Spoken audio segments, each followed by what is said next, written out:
Bienvenidos a la segunda parte del seminario de fisiología auditiva. En este seminario vamos a ver las funciones de las distintas partes del oído y cómo el sonido es transducido de un estímulo mecánico a un estímulo eléctrico.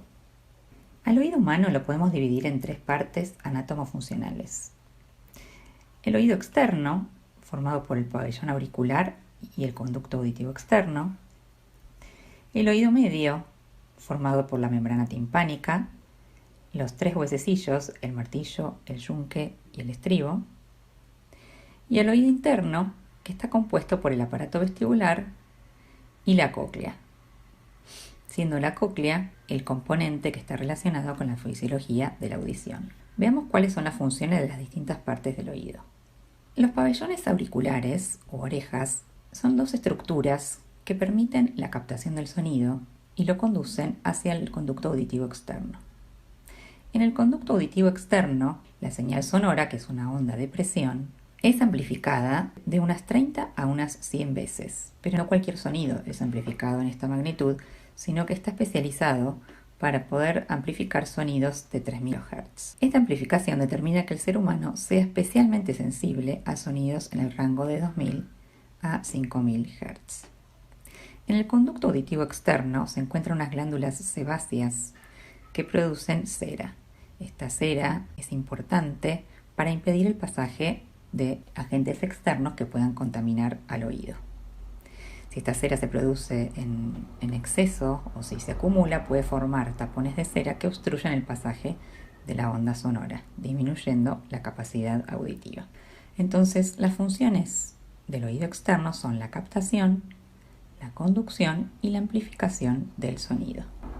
En estas imágenes podemos ver al oído medio desde su interior. Aquí vemos al tímpano o la membrana timpánica articulando con el martillo. Y en esta imagen vemos al martillo articulando con el yunque y con el estribo. El estribo finalmente articula con la ventana oval y va a dar pasaje al sonido hacia la cóclea. En esta porción del oído se produce la amplificación del sonido. La impedancia es la resistencia al movimiento que presenta un medio. Los líquidos que llenan el oído interno, que son la endolinfa y la perilinfa, tienen mayor impedancia que el aire, a través del cual se conduce el sonido al ingresar por el oído externo. Por eso, la función principal del oído medio es amplificar la onda sonora para poder transmitirla al oído interno sin grandes decrementos de energía. El oído medio amplifica la presión de la onda sonora unas 200 veces. ¿Cómo se consigue esta amplificación? La superficie de la membrana timpánica es unas 20 veces mayor que la de la ventana oval. Como vimos en el teórico anterior, la onda sonora es una onda de presión y la presión se puede calcular como la fuerza de la onda sobre la superficie. Como la superficie de la membrana timpánica es mayor que la de la membrana oval, la presión que ejerce la onda sonora sobre la presión sobre la ventana oval es mayor a la de la membrana timpánica. Por otro lado, los tres huesecillos conforman un sistema de palanca. Acá tenemos a la onda sonora impactando sobre la membrana timpánica. Al moverse la membrana timpánica, se mueve el martillo y a su vez se mueve el yunque y el estribo. Pero pequeños movimientos en el martillo producen grandes movimientos en el estribo. De esta manera también se consigue amplificar el sonido. Cuando el sonido es de gran intensidad, el desplazamiento de la membrana timpánica será mayor y por lo tanto mayor será la intensidad del sonido que se va a conducir al oído interno. Otra de las funciones del oído medio es la de proteger al oído interno frente a sonidos de alta intensidad, disminuyendo la amplitud de los mismos. En la audición normal, la eficiencia de la transmisión del sonido al oído interno también está regulado por dos pequeños músculos en el oído medio, que son el tensor del tímpano, inervado por el nervio trigémino, y el estapedio, inervado por el nervio facial. La contracción de estos músculos, que se activan automáticamente por los ruidos fuertes o durante la propia vocalización, endurecen los huesecillos y reducen la cantidad de energía sonora transmitida hacia la cóclea. En el ser humano, la respuesta principal es mediada por el reflejo estapedial, que es la contracción refleja del músculo del estribo, también conocido como estapedio. Y esto es en respuesta a un sonido de alta intensidad. Entonces, el estímulo es un sonido muy intenso, que supera en 85 decibeles al umbral. La vía aferente es el nervio acústico. El centro integrador está en los núcleos cocleares. La vía eferente es el nervio facial. Y la respuesta es la tensión del músculo estapedio, que disminuye la intensidad del sonido y por lo tanto protege al oído interno de las ondas sonoras muy intensas que por lo tanto llevarán una alta presión y podrán destruir al órgano de Corti que se encuentra en el oído interno. En el oído interno se encuentra el laberinto, que está conformado por el aparato vestibular y por la cóclea. El aparato vestibular tiene como función censar la propiocepción de la cabeza, es decir, su posición y sus movimientos, y no está relacionado con la audición. Sin embargo, como el aparato vestibular está en directa conexión con la cóclea, conexión anatómica y además a través de los fluidos como la perilinfa y la endolinfa, algunas patologías que comprenden el aparato vestibular también pueden comprometer la audición y viceversa.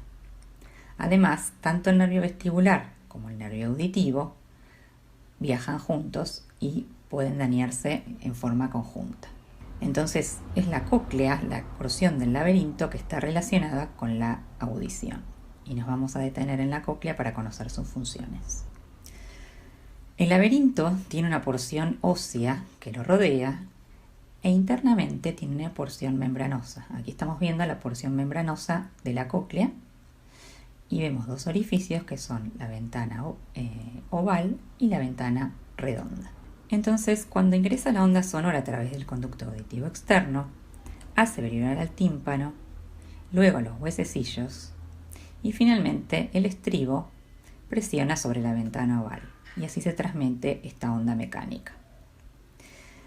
La cóclea está conformada por una rampa vestibular por la que ingresa el sonido, por una rampa timpánica por la que egresa el sonido y esta onda finalmente se disipa a través de la ventana redonda y la trompa de Eustaquio. Pero también tiene una rampa media que se mueve cuando ingresa el sonido. En el piso de la rampa media está la membrana basilar y sobre la membrana basilar se encuentran las células ciliadas. La cóclea transforma el estímulo acústico, que es un estímulo mecánico, en una señal eléctrica y resuelve ese estímulo en sus frecuencias componentes para finalmente transmitir la señal al sistema nervioso central. Aquí tenemos un corte transversal de la cóclea y lo que podemos ver es que el sonido ingresa a través de la rampa vestibular, aquí señalizado en rojo, y egresa por la rampa timpánica, aquí señalizado en azul. Si vemos una de estas porciones en forma ampliada, veremos que en el medio, en la rampa media, se encuentra el órgano de Corti. El órgano de Corti es el receptor propiamente dicho de la audición, ya que es el que transforma este estímulo mecánico en un estímulo eléctrico. ¿Cómo está conformado el órgano de Corti?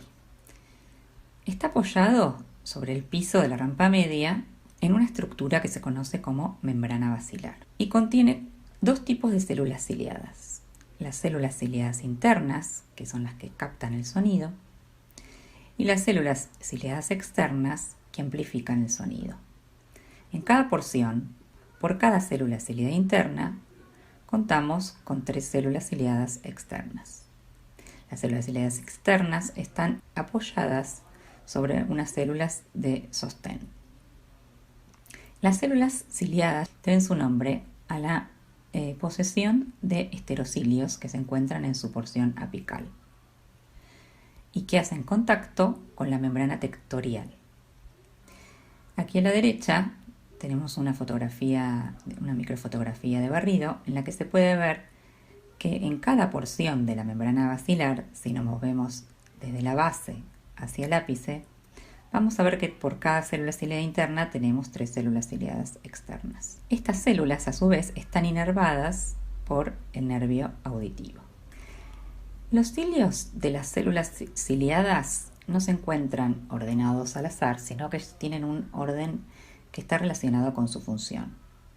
Se encuentran en hileras ordenadas en forma creciente, tanto en las células ciliadas internas como en las células ciliadas externas. Estos cilios, a su vez, están conectados entre sí, tanto dentro de una misma fila de cilios como entre las distintas filas, de modo tal de que cuando se mueve un cilio, se mueven todos en su conjunto. Las rampas vestibular y timpánica contienen perilinfa, que tiene una composición electrolítica similar a la mayoría de los líquidos extracelulares del organismo. En cambio, la rampa media contiene mayormente endolinfa y solo contiene perilinfa en el compartimiento que contacta con los somas de las células ciliadas, que sería este compartimento que está aquí. La endolinfa tiene altas concentraciones de potasio, que provienen de la estría vascularis que tapiza la cara lateral de la rampa media. La secreción de potasio se da por la participación de la bomba de sodio-potasio ATPasa, de un cotransportador de potasio, cloro y sodio y de unos canales de potasio. Como consecuencia de la alta concentración de potasio, el compartimiento con endolinfa presenta un potencial de más 80 milivolts respecto de los compartimentos que tienen perilinfa, lo que se conoce como potencial endococlear. Como las células ciliadas tienen una diferencia de potencial de menos 70 milivolts respecto a los compartimientos con perilinfa, en los esteroicilios se genera una diferencia de potencial de más 150 milivolts respecto al compartimiento con endolinfa. En las siguientes diapositivas vamos a ver cuáles son las consecuencias de esta diferencia de potencial. Vamos a ver ahora entonces cómo se produce el mecanismo de traducción del estímulo mecánico, que es la onda sonora, en un estímulo eléctrico en el órgano de Corti. Cuando la onda sonora ingresa al oído, mueve, como dijimos anteriormente, la membrana timpánica y a los huesecillos y se transmite de la rampa vestibular a la rampa timpánica. En ese momento, la cóclea se moviliza por las vibraciones que produce la onda sonora, moviendo también la rampa media. Al moverse la rampa media, los cilios de las células ciliadas chocan contra la membrana tectorial. Este desplazamiento que produce la membrana tectorial sobre los cilios de las células ciliadas despolariza a las células ciliadas. ¿Y cómo es que se produce esta despolarización? El desplazamiento de los cilios hacia los cilios de mayor longitud produce tracción de las compuertas de unos canales que se encuentran en los cilios, que son canales para potasio.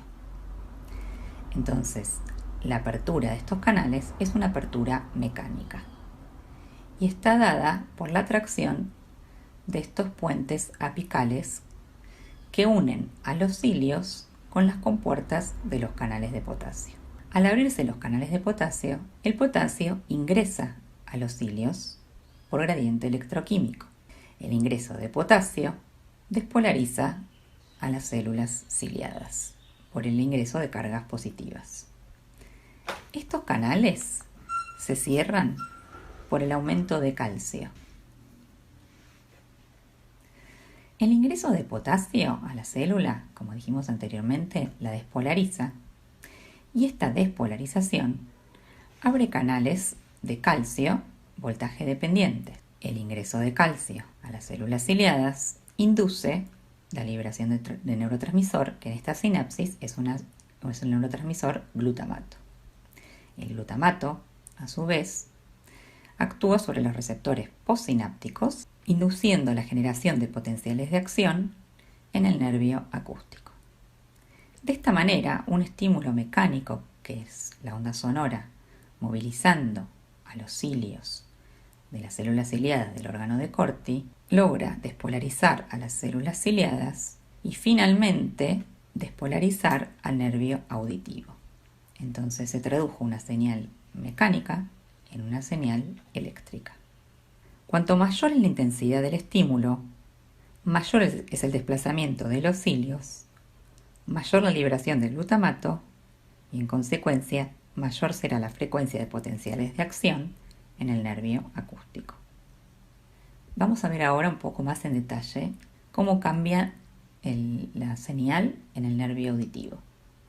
En condiciones basales o de reposo, hay una baja probabilidad de apertura de los receptores de potasio. Y por lo tanto, hay poco ingreso de potasio, poca despolarización y poca liberación de glutamato. Y entonces la descarga en el nervio auditivo, la descarga basal, será baja.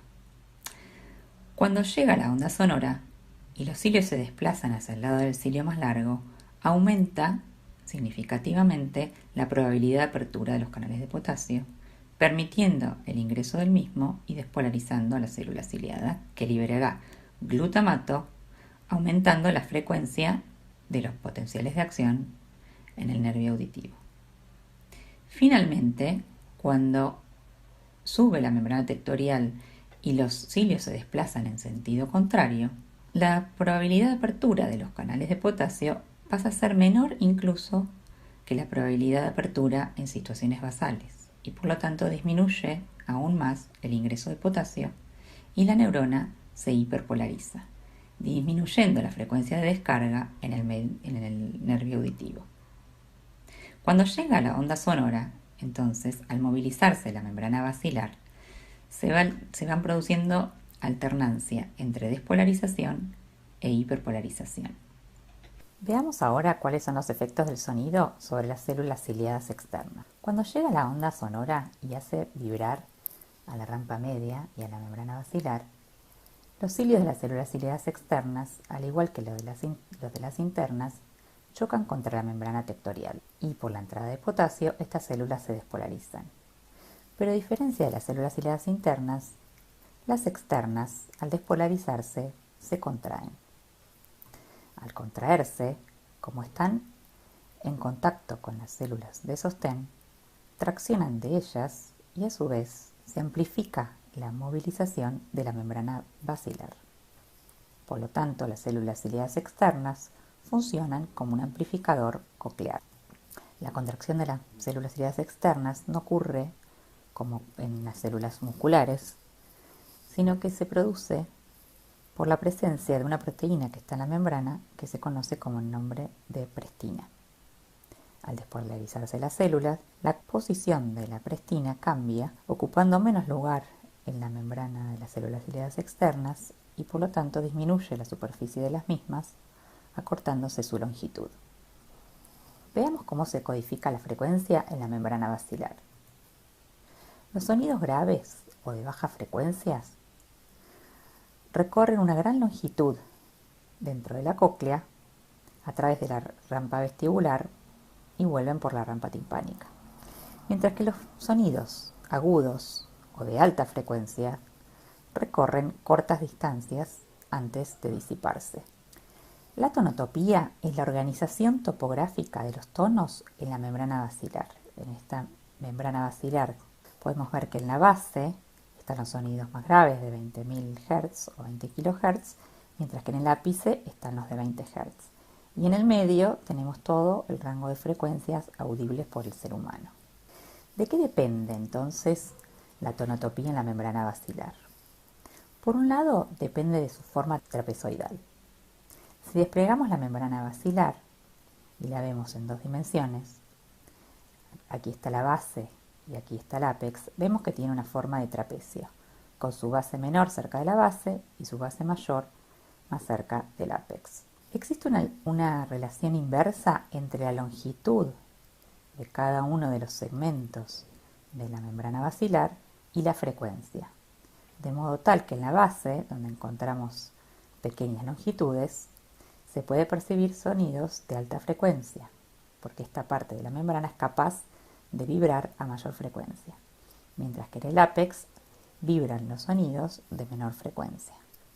Es lo mismo que ocurre con un xilofón, donde la diferencia en la frecuencia del sonido que emite cada una de las teclas está relacionada con la longitud de las mismas.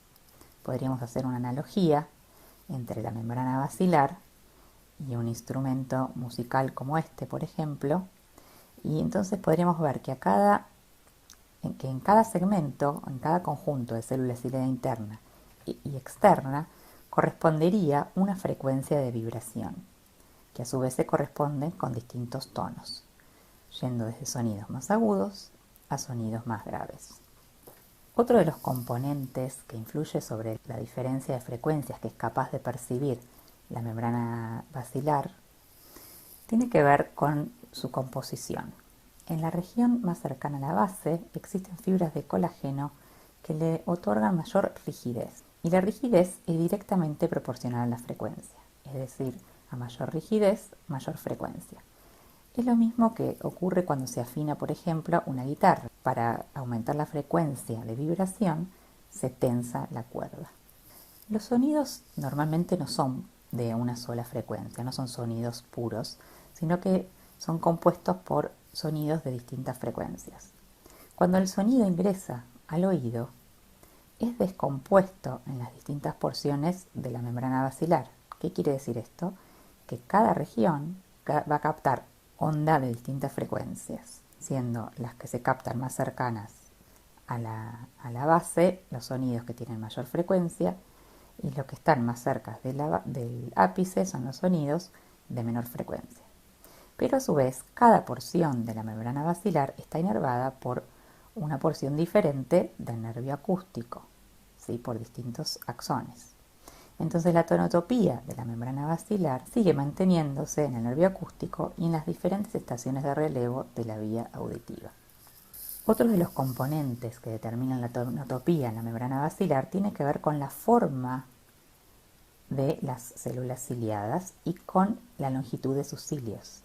A medida que nos alejamos de la base, las células ciliadas tienen mayor longitud, al igual que sus cilios. Entonces la altura de las células ciliadas y la longitud de los cilios son inversas a la frecuencia.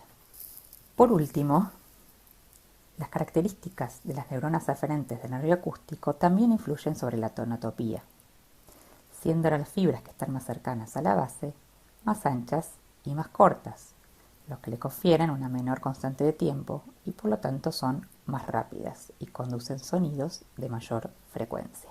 En resumen, en este teórico vimos que el oído externo tiene como funciones la captación, la conducción y la amplificación del sonido. Que el oído medio amplifica el sonido mediante la cadena osicular y protege al oído interno mediante el reflejo estapedial. El oído interno traduce un estímulo mecánico, que es el sonido, en un estímulo eléctrico y resuelve sus frecuencias componentes. Finalmente vimos que la tonotopía es la organización topográfica de los tonos en la membrana basilar, que depende de la forma y composición de la membrana, así como también de la forma de las células ciliadas y las fibras del nervio acústico que las inervan. Por último, los invitamos a ver un video que resume todo lo visto en relación a la tonotopía y a la conducción del sonido en el oído, y cuyo link podrán leer abajo en la descripción del video. Muchas gracias.